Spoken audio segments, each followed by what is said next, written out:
Hey guys, sorry about that small technical difficulty. We are back though with Mike and his whiteboard. My name is Mike, this is my whiteboard, and today we're going to be talking about a fun topic. And for me, coming from a poker background, I've been playing poker for years, I understand the pot odds and I can relate that to trading. We hear Tom say, where are the pot odds all the time? So today we're going to actually talk about expected value and pot odds in poker and how we can relate that to trading and where we can sort of get that expected value or positive expected value.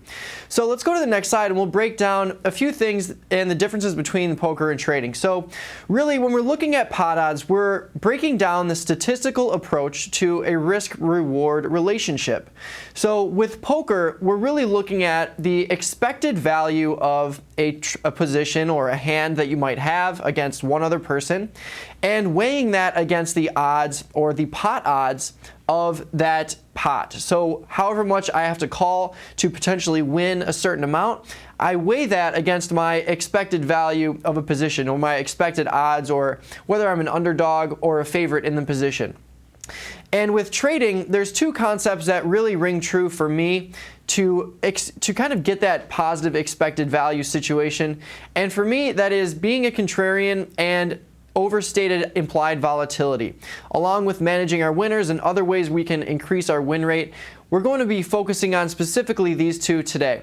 So on the next slide, we're actually going to break down a poker example. And if you're unfamiliar with poker, it's basically a stud game where you have two cards in your hand and you're basically making the best 5-card hand out of 7 cards. So you have 7 total cards, including the 2 in your hand. You've got 2 in your hand and 5 community cards on the table.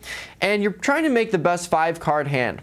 So right now, we're going to look at 2 different hands. So let's say one person has pocket aces or 2 aces in the hole and 2 8s in the hole as well. So we're going to have one person having pocket aces, one person having pocket 8s. So if you run this simulation and you run these 2 hands against one another, pocket aces is going to win about 80% of the time compared to 8s, which would win about 20% of the time. So we would call this in the poker world 8s being a 4-to-1 underdog. It's just an 80% to 20% ratio, so 4-to-1 underdog is where we get that value. So knowing that I'm a 4-to-1 underdog, it's really important to know where my pot odds need to be for me to break even in the long run. So we talk about having a large number of occurrences, and the very same thing is true with poker. If you put all your money on the table, regardless of how good you are, you will go broke eventually. There needs to be bankroll management, which is very similar to trading.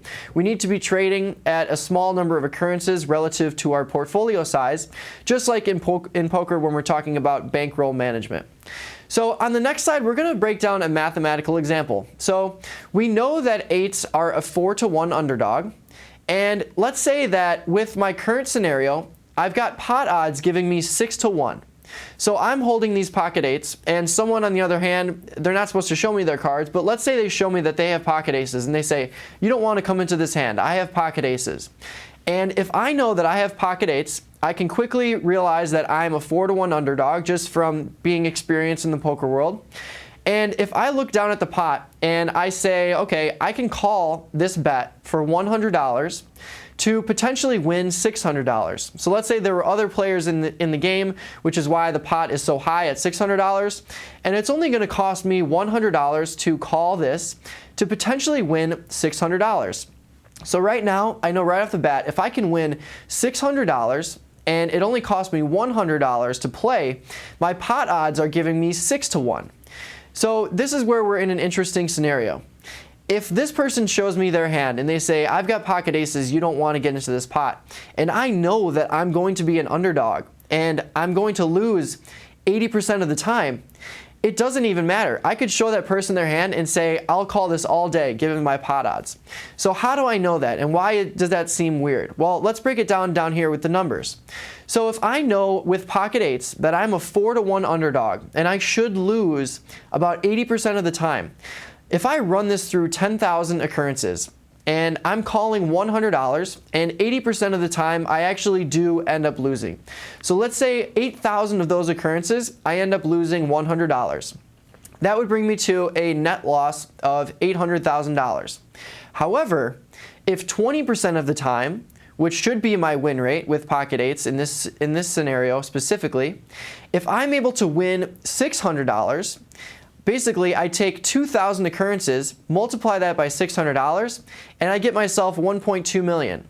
So if I can make 1.2 million in the long run and lose 800,000 for all the other times that I'm losing, I still come out ahead, $400,000. So when we're looking at things from a poker perspective, and specifically pot odds and the odds of a position being a winner, when I have someone showing me pocket aces, even if I have pocket eights and I know I'm a 4-to-1 underdog, if I'm getting the correct pot odds, I'll call that all day. The only scenario where I might not is maybe if I'm in a tournament, which is more like putting all of my cards on one table or putting all of my money into one trade. Maybe then I would shy away. But in all other situations, if I have a large number of occurrences and I am trading small enough to give myself a large number of occurrences like this, I know that putting myself in this position is going to be profitable in the long run. So the most difficult thing with poker and trading is realizing when we're putting ourselves in a profitable position. Because really, out of all the times that when you're playing poker or trading at all, you never know what's going to happen.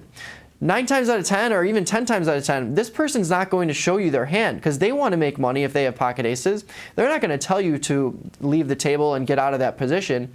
So really, it comes down to understanding the potential probability of profit with trading and understanding your odds.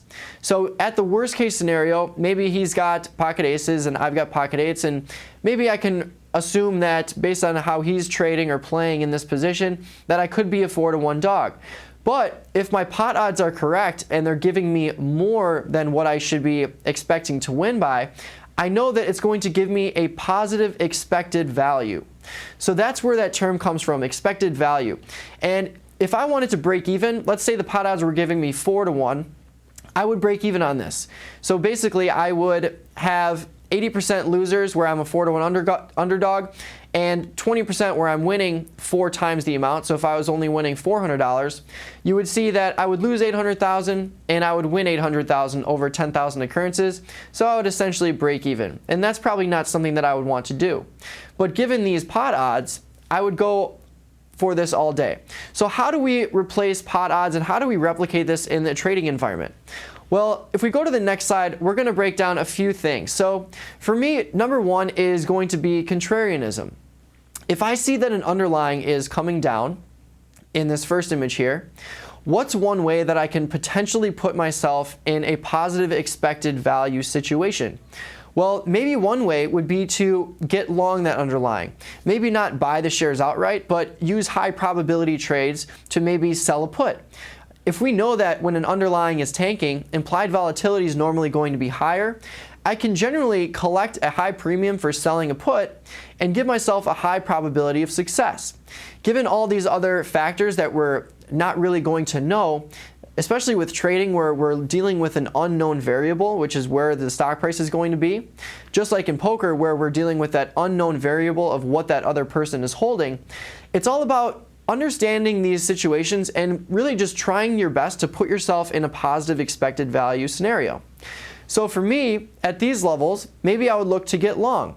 The worst that can happen is the stock goes to zero, and even if I sold a put, I would have put myself in a better situation than if I were to have bought those shares outright. And if the stock ends up going up, and if I put myself in a position over and over where, let's say, the price of an underlying drops 10%, and right when I see that it's dropped 10%, I sell an out of the money put, the probabilities are going to say one thing. But if I do that consistently, I might see that my win rate is actually higher than my probability of success. So if my expected probability was 70%, but I only deployed those trades when the stock price went down 10%, and I realized that when I was doing that, my probability of success was 80%, I know that that's going to be a positive expected value situation. On the flip side, I could do the same thing if a stock is going up. So maybe the stock's going up, we've got a low implied volatility environment. Maybe I'd look to deploy, let's say, a poor man's covered put, where it's going to benefit from an implied volatility expansion, and it's also going to benefit from the stock price dropping. So if we go to the next slide, we can talk about another aspect of trading. So here's an aspect of trading that we've researched, and this was actually from one of my previous whiteboards on historic versus implied volatility. And it's kind of like a positive expected value that's baked into anyone that's selling premium. So what we've shown is since 1990, we ran a study and we saw that IV, or implied volatility, was overstating historical volatility 83% of the days. So when we look at this graph here, I've just got implied volatility at a higher level than historical volatility. So what does this mean for the option prices? Well, if I know that the option prices are what's driving implied volatility, and implied volatility is just a metric that we're looking to find from the options prices, if I know that 83% of the days, implied volatility was overstating historical volatility in this specific time frame that we looked at, if I was selling premium, then that would mean that I would have this margin of profitability potentially, as long as I was in a situation where I had the ability to run all of these occurrences and I was trading in my size where even if one of these occurrences was wrong, so even if I sold premium at a level of implied volatility, but historic volatility exploded through that, I would be able to offset that because I'm not trading too large. So really it comes down to trading small and putting ourselves in these situations where we can get an expected value or a positive expected value from wrapping all these things together. So being a contrarian in one way, also the implied volatility overstatement we've seen, so that can be a buffer for selling premium specifically.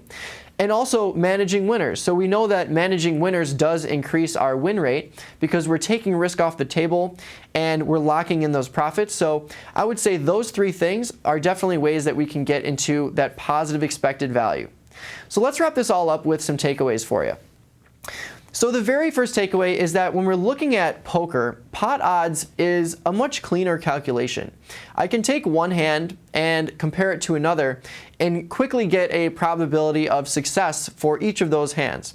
And then one thing I can do to determine my positive expected value or negative expected value is determine what that probability is given a range of hands. So maybe I don't know that person has pocket aces, but even if they have pocket aces, pocket kings, pocket jacks, it's going to give me that pretty much that same 4-to-1 underdog situation. So I can take that range of hands, weigh it against mine, and see what my pot odds are giving me. At some point, any two cards are going to be a positive expected value. If I'm getting 12-to-1 pot odds, it doesn't really matter if that person has pocket aces and I have 7 deuce offsuit, which is considered to be one of the worst hands in poker. As long as I'm not a 12-to-1 underdog, if I'm less than that, it would be a positive expected value situation. So here we go with the trading. So some of the same principles apply.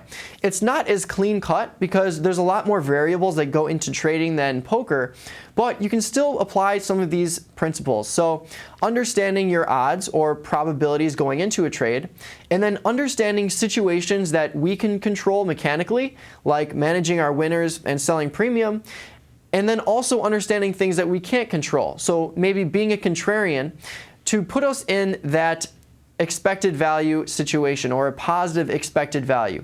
So IV overstatement, which we've shown, is going to benefit the option premium sellers, which is usually what we're doing here at and as well as being a contrarian can get us in that positive expected value, which is the goal when you compare how it is relating to poker to trading. So hopefully you enjoyed this pot odds overview. Thanks so much for tuning in. My name is Mike. If you've got any questions or feedback, shoot me an email to support@dough.com or support@tastylive, or you can tweet me at DoughTraderMike. We've got Jim Schultz coming up next though, so stay tuned.